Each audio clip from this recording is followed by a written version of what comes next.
अंतरिक्ष की बहुत सी घटनाओं की व्याख्या हो चुकी है और लेकिन बहुत सी या शायद उससे ज़्यादा घटनाओं की व्याख्या अभी नहीं हो सकी है। कई हो चुकी घटनाओं को वैज्ञानिक फिर से नहीं देख पाए हैं, लेकिन फिर भी उनकी व्याख्या करने का प्रयास भी करते हैं। ब्लैक होल कैसे बना, ब्रह्मांड की शुरुआत कैसे हुई, ऐसे कई सवाल हैं जो इंसानी ज़हन में पैदा होते हैं और वैज्ञानिक इसका जवाब देने का प्रयास करते हैं। ऐसा ही एक सवाल है कि क्या पृथ्वी का घूमना रुक सकता है और क्या होगा जब ऐसा होगा। आइए जानते हैं इस बारे में विज्ञान क्या कहते हैं। और उसके बाद ये घूम रही है और इसके साथ ही वह सूर्य का चक्कर भी लगा रही है। इस अनोखे ग्रह का निर्माण सौर मंडल में फैली धूल और गैस के अवशेषों से हुआ था, जो एक डिस्क के रूप में सूर्य का चक्कर लगा रहे थे। इन्हीं से धीरे धीरे पृथ्वी से दूसरे ग्रहों का निर्माण हुआ और तब से पृथ्वी घूम रही है। पृथ्वी अपने धुरी पर घूमते हुए एक चक्कर 23 घंटे और 56 मिनट का समय लगाती है और इस दौरान वह सूर्य की कक्षा में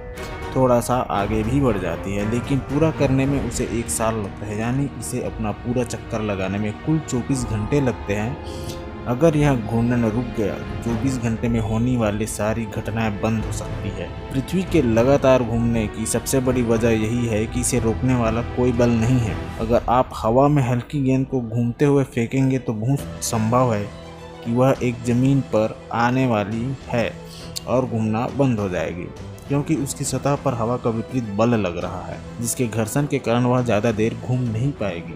लेकिन पृथ्वी के साथ ऐसा कुछ भी नहीं है। चंद्रमा का एक प्रभाव भी है। पृथ्वी खाली अंतरिक्ष में घूम रही है और उसके साथ किसी तरह का घर्षण बल नहीं लग रहा है, लेकिन फिर भी उसे एक चीज धीमी जरूर कर रही है, वह है चंद्रमा। गुरुत्व के वजह से पृथ्वी की ओर चंद्रमा का हिस्सा और चंद्रमा की ओर पृथ्वी का हिस्सा सटीक रूप से संतुलित नहीं होते हैं। इसके नतीजे होते यह है कि पृथ्वी पर ज्वार भाटा का प्रभाव होता है। इससे महासागर पृथ्वी के दोनों ओर फूले हुए दिखाई देते हैं, लेकिन यह प्रभाव बड़ा नहीं है। यह पृथ्वी का घूर्णन कर घर्षण का काम तो करता है और घूर्णन की धीमी गति को धीमी भी करती है, लेकिन यह इतना छोटा है कि यह पृथ्वी के एक दिन की लंबाई को 50,000 साल में 1 ही सेकंड तक कम कर सकता है। इसके अलावा पृथ्वी और चंद्रमा की दूरी हर साल कुछ सेंटीमीटर बढ़ती जा रही है। ऐसे में इस प्रभाव के बढ़ने वाली संभावना कम ही है। ऐसे में पृथ्वी को दूसरे ग्रह या पिंड से टकराव ही रोक सकता है। कोई विशाल गाय क्षुद्र ग्रह या काम कर सकता है, लेकिन वह कोई ग्रह केवल पृथ्वी के घूर्णन को बदल ही पाएगा, उसे रोक नहीं पाएगा। सभी वैज्ञानिकों ने यह संकल्प लिया है कि पृथ्वी के बारे में जानकारी लेना है। ऐसे में हम जब जो उसके साथ घूम रहे अचानक अंतरिक्ष में कहीं फेंके जाने लगेंगे, क्योंकि पृथ्वी का गुरुत्व अपने काम करता है। ऐसी हालात दिन और रात आधे आधे साल के हो जाएंगे।